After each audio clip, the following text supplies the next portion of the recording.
Good evening students, this is Praveen. Welcome back to our YouTube channel एओ मस्त। Students, हम poetic device के बारे में अध्ययन कर रहे हैं। इससे पहले वाली वीडियोस में मैंने आपको बताया था कि पोएटिक डिवाइस है क्या। हमने सिमली, मेटाफर, पर्सोनिफिकेशन और हाइपरबोल के बारे में सीखा था। अभी हम पढ़ेंगे ऑक्सीमोरन के बारे में, जिसमें दो अपोजिट क्वालिटीज को पास पास रखा जाता है, दो विपरीत गुणों को पास पास रखा जाता है। मैंने डिफाइन किया है, an oxymoron is a figure of speech in which two opposite ideas are put together, जिसमें दो विपरीत गुणों को पास पास रखा जाता है। जैसे this is an open secret, तो यहां ओपन और सीक्रेट दो अपोजिट आइडियाज हैं, दोनों को पास पास रखा गया, इसलिए ऑक्सीमोरन है।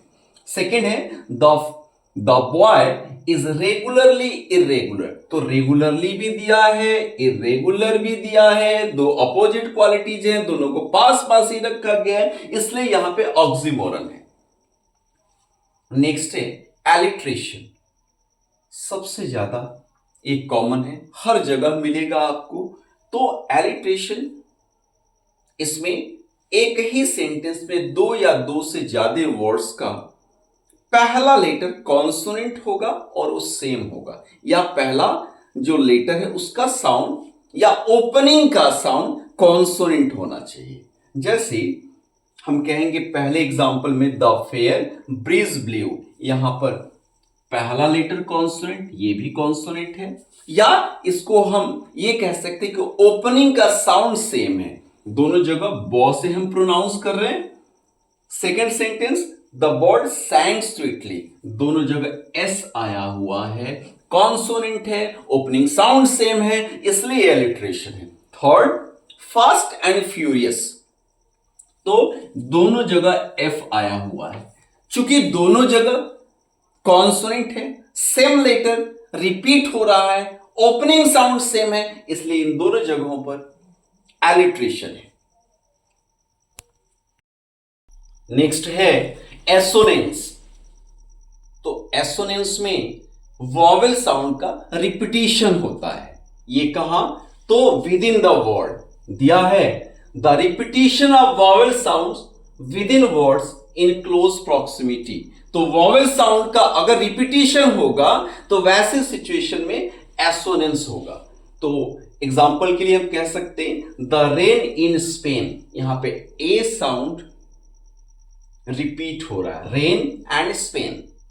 Second the sun shines bright in the light of the day, shine, bright, light, सभी जगहों पर आपको आई सुनाई दे रहा होगा।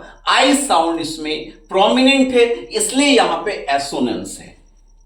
नेक्स्ट है कॉन्सोनेंस। तो कॉन्सोनेंस, कॉन्सोनेंट साउंड का रिपीटिशन होता है, लेकिन ओपनिंग साउंड नहीं होता जैसा एलिट्रेशन में होता है, या तो मिडिल में या लास्ट में। तो हम कहेंगे पीटर, पैटर। यहां पे दोनों जगहों पर आप देखेंगे कि टी साउंड प्रोमिनेंट है, टी साउंड को रिपीट किया जा रहा है, वो ओपनिंग में नहीं है, स्टार्ट में नहीं। अगर स्टार्ट में होता, मैं स्टार्ट की बात करता, तब मैं ये कहता कि नहीं यहां पे एलिट्रेशन है, लेकिन मैं ये कह रहा हूं कि इस टी का रिपीटिशन हो रहा है। चूंकि इस टी का रिपीटिशन हो रहा है, टी बार बार आ रहा है, कॉन्सोनेंट है, उसका रिपीटिशन हो रहा है, इसलिए यहां पे कॉन्सोनेंस है। तो दोनों में डिफरेंस है। अगर एलिट्रेशन की बात करूं तो एलिट्रेशन ओपनिंग साउंड रिपीट करता है जो कॉन्सोनेंट हो, और कॉन्सोनेंस में कॉन्सोनेंट लेटर का ही रिपीटिशन होगा, कॉन्सोनेंट साउंड का ही रिपीटिशन होगा, लेकिन वो मिडिल में हो या लास्ट में हो। उम्मीद करता हूं कि इंफॉर्मेशन आपको अच्छी लगी होगी। अगर ये अपडेट अच्छी लगी आपको तो प्लीज ज्यादा से ज्यादा संख्या में लाइक, शेयर और सब्सक्राइब करें।